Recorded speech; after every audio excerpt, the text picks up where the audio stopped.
Listen, one of the greatest things LeVar taught me, because I tell people I give credit to whoever gives me knowledge. He said, what if you just bought a baby land anywhere? Buy the baby land. It costs you $500, maybe $1,000, maybe $200. Buy the land, put it in a company name or a trust for the baby, give it to the parents. They pay the taxes on it or whatever's fees on it for the baby. When the baby becomes an adult, you don't know what the land's gonna be cost. Absolutely. My grandmother bought me, when the day I was born, 1977, she bought me a bond. My mom, she told my mom, when he goes to college, give him the bond, or when he becomes an adult, give him the bond. Grandmother passed away. Mom gave me the bond, and when I was in Drexel, I had to buy a computer. I'm thinking, shit, I'm 18 years old. This bond's been sitting here for 18 years. When I go cash this in, woo, Vegas, here I come.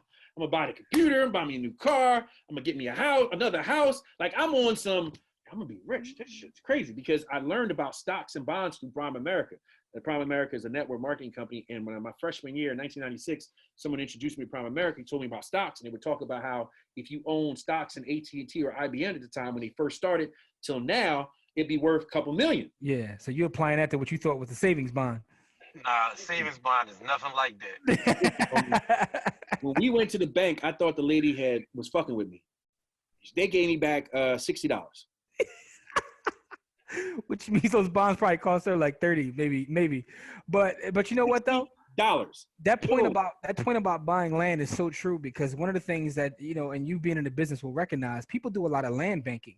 So you see properties vacant for a long time and you say, well, someone doesn't care about that or this, that, and the third. And you try to reach out and find a buyer, as a lot of wholesalers do. And you start talking to people like, no, I bought that. I know it's there. I know what it is. I'm just not doing nothing right now. So, you're like, huh? I'm just sitting on it. The biggest land banker is a lawyer. He's been going to the sheriff's sale since 1945 or 51.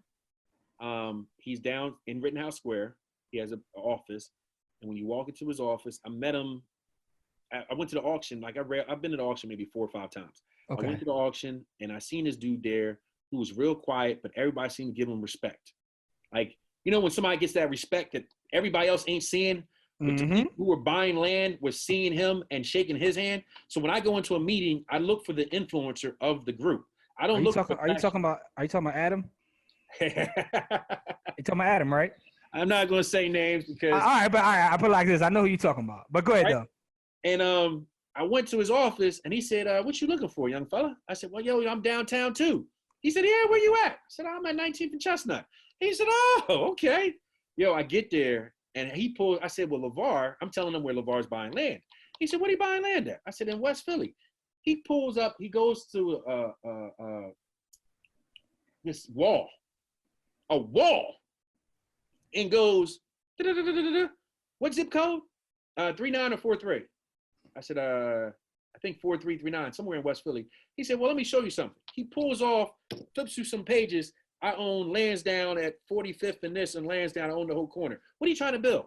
Then he shows a wall of how he was trying to collect all this land on Ridge Avenue. He owns all of Ridge Avenue on one side. The city took some of his shit back, and he was fighting it, but he got some of it back, and he was telling me like, "Yo, I need your help on something." And I was going in my mind like, this dude, every zip code I named, he had properties and land. I know exactly what you're talking about. Let's put it that way.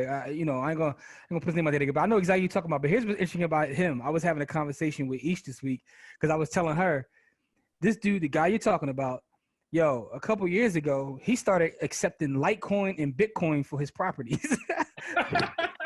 I was like, yo, he was ahead of the curve. I showed her his website. I was like, yo, my man is collecting cryptocurrency for some of his properties. Listen, but I know you're talking about. But that's just. But that's the point. For those out there watching, listen, buy land. Land will always have value. Land will always have value. Listen, I learned about cryptocurrencies before when crypto was 5 cents. A white man sent me an email while I was on, because I've been online long. He said, well, you should take $1 or $10 and buy as much Bitcoin as you can because it's going to go up in value. And I said, what the hell is Bitcoin? I remember sitting in my apartment, and there's 2-bedroom, 1-bedroom apartment, and I was just looking for things to do. I had the money because I had some properties, had some money coming in, and I'm getting this email, and he said, look, you can buy Bitcoin because it's going to go up in value. And I said, cryptocurrency? He said, just leave your computer on and buy this currency. I said, leave my computer on and buy this currency? He said, yeah, just leave your computer on like you normally do, because you normally don't turn your computer off at the time. You know, it wasn't really laptops. And I said, this dude probably a scam. Then I asked some other people around me, people that I thought knew about money. There's like cryptocurrency and Bitcoin. Never bought it. See the white man, he's on a yacht. He has boats. He had bought $100 a month of Bitcoin. And then when it popped to $2,000, he sold. He was like, yo, he sold some of it. Made millions. And literally, I was sitting there going, why the hell didn't I listen to all the broke people around me? And I'll tell you a story. We had a meeting when we had Better Success. Nikki had a barbecue for the fight when Mayweather was fighting the bull, Conor McGregor. And we had that barbecue. What's the name? Who came to me? What's the name came to me and said, Bar, I got $2,000. I see you talking about this Bitcoin. What should I do? I said, yo, buy the Bitcoin. Take your $2,000, buy Bitcoin. When it goes up in value, you'll get the difference. And he bought Bitcoin. It went up to $17,000. No, it went up to $12,000. He sold and took the $10,000 profit and bought his wife a ring. And everybody was like, what? Because I tell people at the time, I am crazy. My cousin will tell you, Jabbar crazy. He'll invest in anything. But I learned from my mistakes where I'm like, yo, I got to listen to people because this dude is living a lifestyle that I could have been living. But because I listened to people who sat on the porch with me, I am not living that lifestyle. So that's the lesson in this whole episode is stop listening to broke people. Because they were always mentally they're broken. Most people, it's not because you're broke, because when you get a check, like I tell people, when you get your check, and this guy named Tom Ferry, he's a real estate. I know exactly talking. He's a trainer too. I know talking about. He says when you get a check, take 10%, put in an investment account, 10% in savings, 10% or 20% for taxes. Then what's left is what you live off of. You will never go broke that way. Pay yourself first. That's what that is.